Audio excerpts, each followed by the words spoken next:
We're live. We did it. Oh, all three venues. It's a rough one today, guys, but we are here. We're running a little late, that's all. So trying to fit into the Instagram frame here, but Facebook, we're doing good. We'll scoot back a little maybe. But welcome everybody to Monday Night Live. The best night of the week. It is exciting to see the opportunity, or see your smiling faces through the screen. So we are a little bit late tonight by way of just some announcements. We just had an Ironman come through St. George over the weekend. So every year for the last 10 years, St. George has hosted an Ironman race, which is a triathlon for if you're just thinking Marvel and Avengers. Super cool, but not the race that we're talking about. Oh, different Ironman. Yeah, different Ironman. It took me a minute, yeah. Like, what? So just by way of complete transparency, like, you know, I always roll.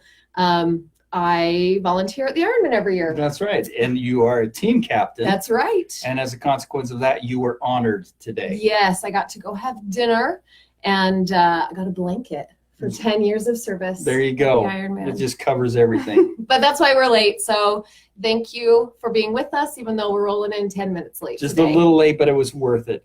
I'm Dean Nixon with TurningLeaf Wellness Center. Kate Semmens coming at you live Monday night. And such an honor to be with you, and I'm happy you did that. Congratulations. Thank you. It's fun such a fun community event. So I don't know if you and your communities across the states and across the world, we know we got people from all over the place that join us here on our lives, and but it's always cool to get involved in your community and do stuff to kind of give back and stuff. So good for you. Yeah. High five that. Right. High five that. There you go. Well, as we get started, we've been working on and talking through the 8 coping skills, which is a part of the book, The Key. And we've been. I just so happen to have a copy right here. Yes, you do.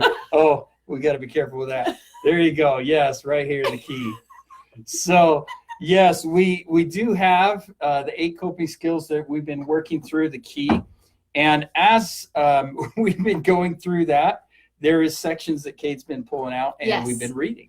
Yeah, so 2 weeks ago, we learned about the coping skill of focus. Yes. Last week, we learned about acceptance. And this week, we join Isaac on his journey further into his education of the coping skills. And Dean, help me remember, where does Isaac go next? He goes to Italy. Oh. Yes, he goes to Italy.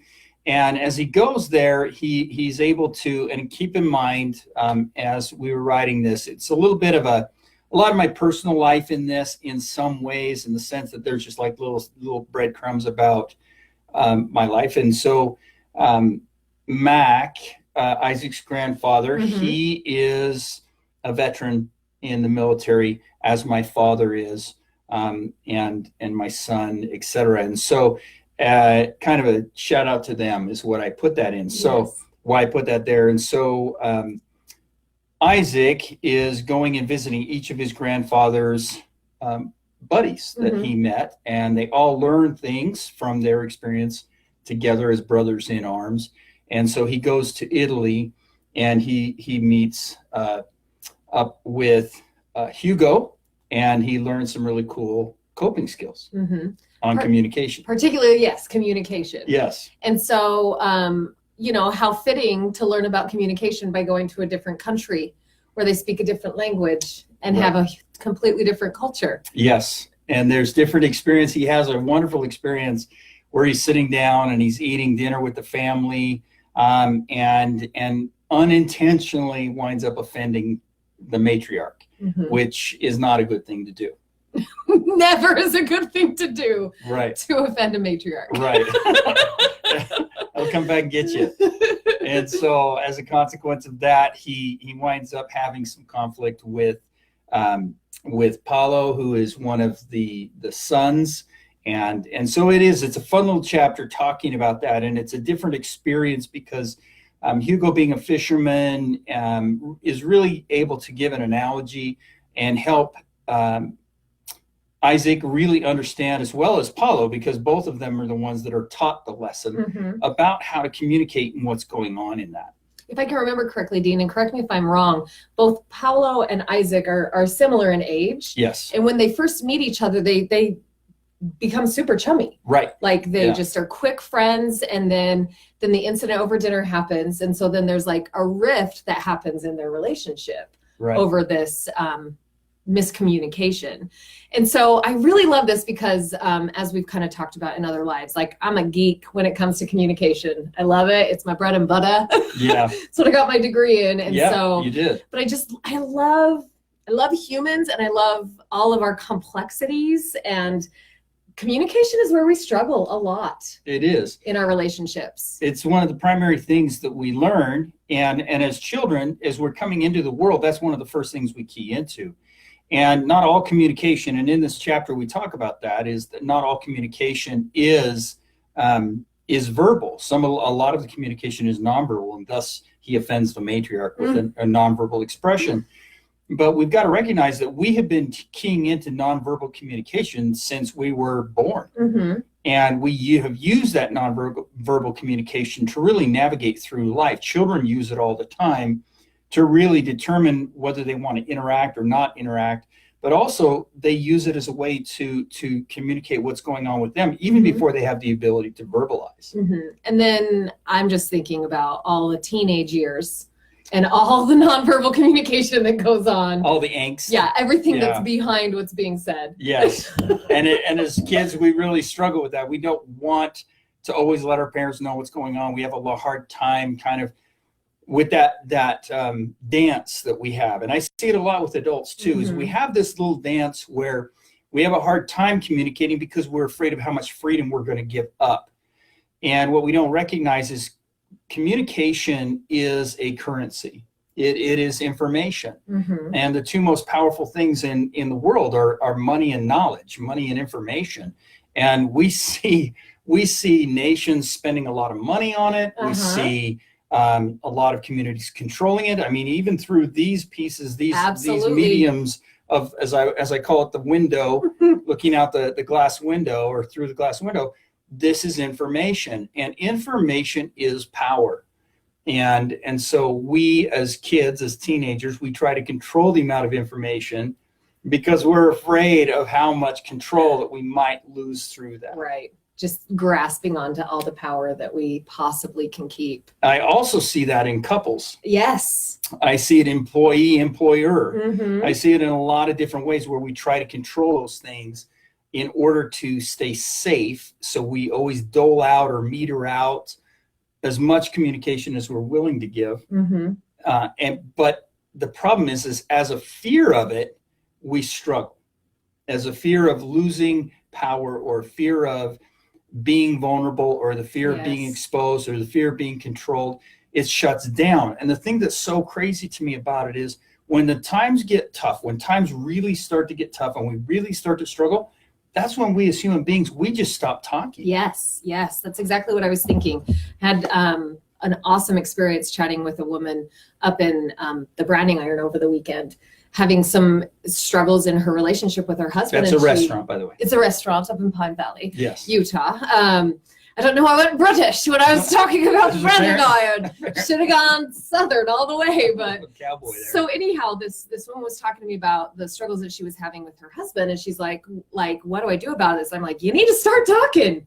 Like, that's exactly where it breaks down, is in our communication first. Yes, absolutely. We become so afraid of losing that edge, or maybe it's that we're afraid of the reaction. Yeah. Or we're afraid of the hurting another person's feelings.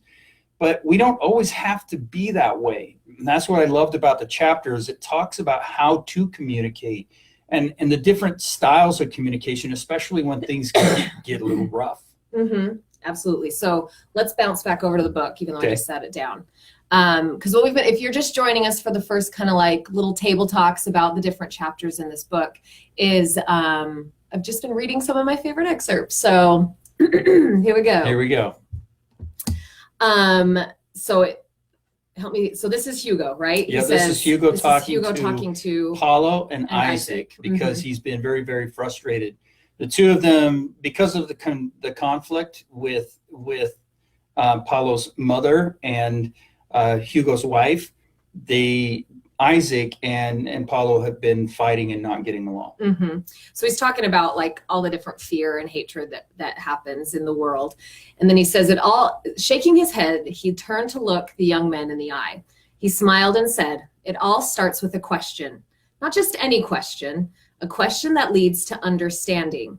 It is so easy to be tempted by the questions that wound like torpedoes or death charges. But instead of questions that are weapons, we use questions that create clarity. So I'm going to read that again. But instead of questions that are weapons, we use questions that create clarity. Questions like, can you help me understand? Or what can I do differently? The difference between a weapon and a tool is the intention. Then I'm going to skip down a little bit. So if you're following along, by the way, I'm on page 34. He said, Hugo then returned it. Oh, he's unsheathed a knife. So yeah, so he resheaths the knife and he says, your relationships will depend upon your choosing either weapon or tool. It's time for the two of you to talk. Right.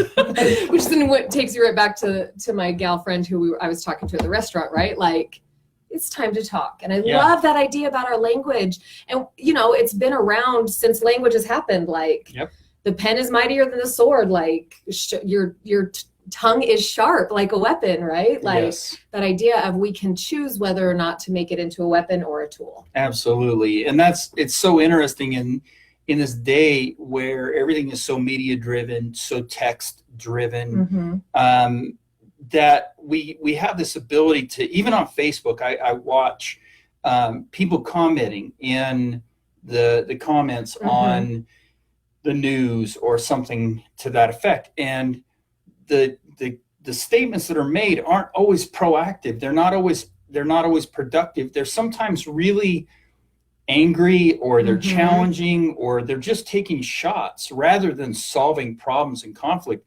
And I think that's one of the biggest issues we're having in our world today is we're so afraid of being wrong. We're so afraid of being considered wrong. We're so bent on being right. Right. And strong and powerful. Like, how dare we be vulnerable or unsure, or, you know, like that we just say things, and those things that we say, they can be hurtful, they can be painful. And that's the other piece that's so important to take a look at too, because I'm seeing a lot in our world where words are given more value than the human being. And that's a big concern to me, because I get a lot of these young men and women that are coming in, and as I'm working with the teens, and things that are being said to them, they're not allowing themselves to recognize, as my mother would always say, consider the source. Yes. Consider the source. And if somebody's talking garbage on you today, they're going to love you tomorrow because they're kids and opinions change. But so many times we get caught up in that needing to be right or afraid of other people's opinions, that it really wounds them so deeply that they become so immobilized they don't even want to leave the house anymore.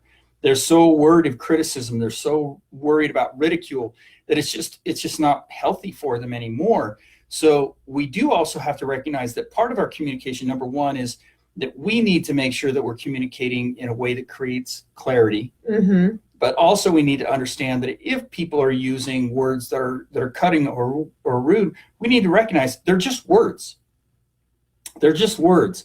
And yes, we can debate, you know, they can hurt and they can harm, but only if we allow them to hurt and harm.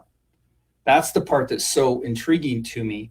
I remember a quote by Winston Churchill. He said, "So you have enemies, do you? Well, good. That means you're doing something." And I thought that was so powerful, because here was a man that was so highly criticized.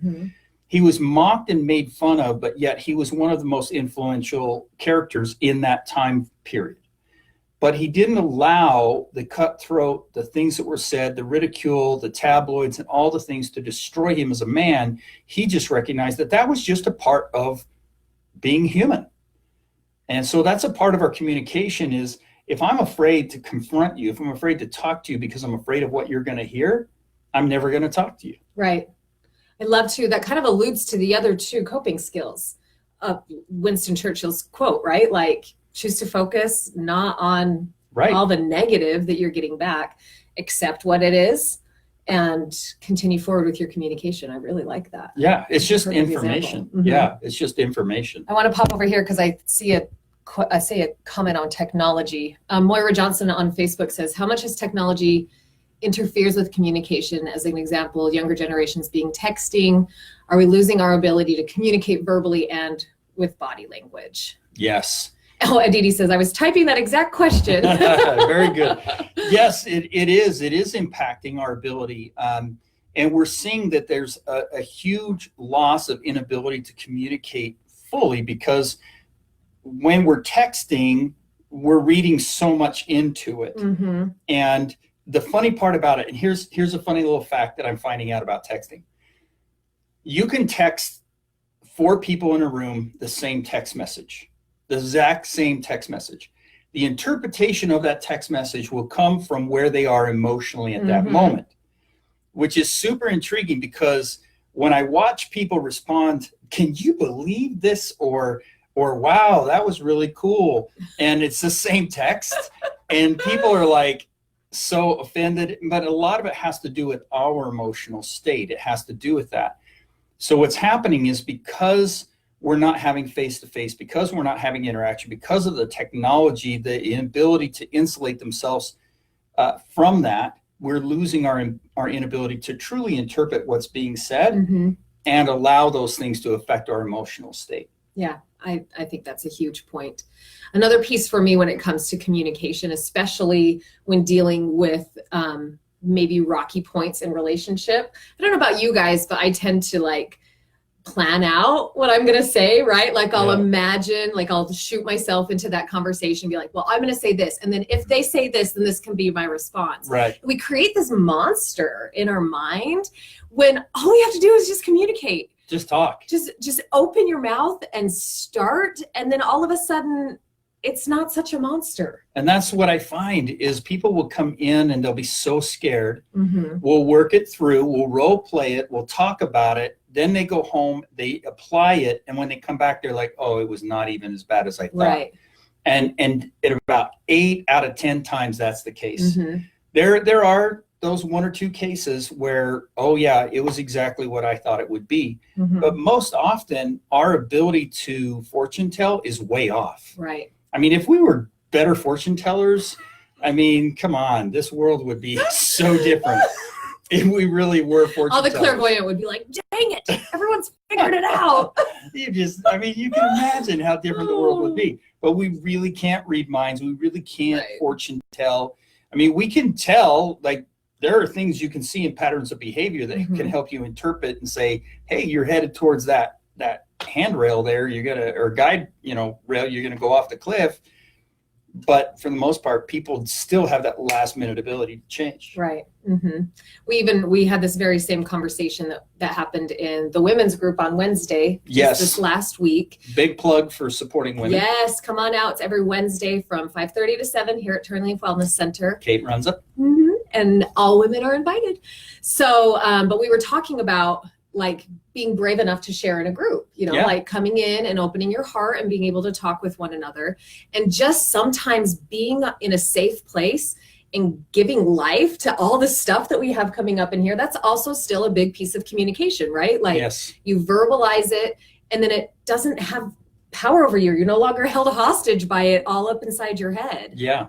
And that clarity, as we talked about, it's the clarity. And that's one of the reasons why, most people are expressive by nature. There are some people that can be okay without expressing, but for the majority of us, we need to talk. And we need to have people in our lives that we can talk to that won't enable us and go, oh, you're right. You're right. They're such a bad person. But we need somebody in our life that can enable us to really progress. I know recently I was talking to our girls water polo team. I'm grateful to be able to coach our team. And as I was meeting with the young women, I was talking about this very thing is, if you have people that you can go to and you can vent to, that's powerful. But the way to know the difference between gossiping and complaining, etc., and somebody that's listening and supporting that's healthy is the person, when you're done venting, looks at you and goes, okay, so now what are you going to do with that? How can you move that forward? Who are you going to talk to about that? How are you going to progress? And that's the difference between complaining and gossiping. And sometimes we need that in our lives to be able to progress. Yeah, I really like that. It reminds me, I was in a book I just recently read. It was these two girlfriends, and they have this thing where they go into a conversation, they say either vent, advice, or celebrate, right? So I just need a vent right now, and you can just like word vomit to your friend, That's right? awesome. Or, yeah. hey, I need some advice right now, and then you word vomit, and then you get the advice back. Or I just need to celebrate about this, Yes. and you word vomit. And so That's awesome. what a great communication skill to express what it is that you need. Yeah. From I the love conversation. I think that's really cool. Excellent. Well, as we get at the end of our time, again, thank you for your comments. Thank you for tuning you guys in. are awesome. We love going through the book. So the more that we go through it, please make sure that you pick this up. You can pick it up on Amazon and follow the link, especially, I think you put it in the last live I'll feed. put it in this one too. And pass it on. Thank you, everybody. We've had so many people sharing videos, and I get such great feedback. I love it. If you do have a topic, if there's a piece that you're really going, hey, I need help on this, and you want help on this is a great forum to get help. So thank you, everybody, for tuning in. Thanks, Dean. Hey, Kate, always a pleasure. Thanks for being such a captain at the Ironman. You're welcome. You're welcome, welcome, everybody. It's such an honor. Yes. You guys have a wonderful week. We'll see you next Monday Night Live. Good night. Good night. I'm going to have to grab this one to turn it off. Okay.